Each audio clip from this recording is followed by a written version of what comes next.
ay isang patotoo para din sila ay magbago. Kaya sabihin mo sa iyong katabi, ingat ka. Ingat ka. Ay nakatingin sa iyo. Ay, hindi ako multo. Wala ako multo.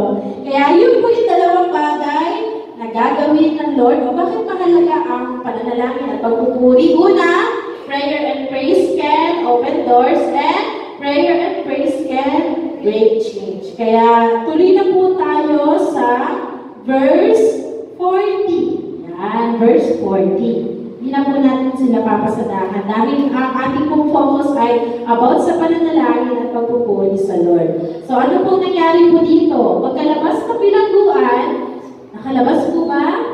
Nakalaya. Sina Pablo at Silas ay nagtuloy sa bahay ni Lydia at dinatnan nila roon ang mga kapatid.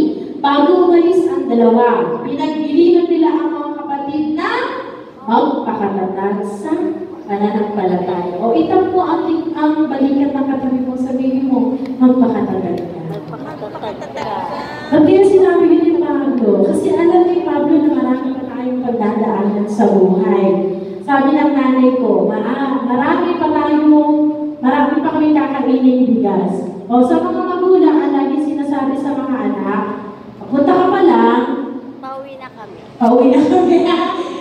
Pauwi ka, punta ka na pala, pabalik na ako. Parang FPJ lang ata yun eh, no?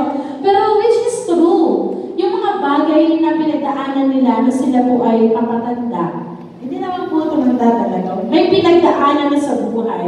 Tayo po mga kabataan ay pagdadaanan pa lang po natin. Eh sabi ko, Lord, bigyan mo po kami ng katatagan, higit lalo po sa buhay pananampalataya na meron po kami. Isang bagay lang po, para po sa ating pong pagtatapos. Pwede na po.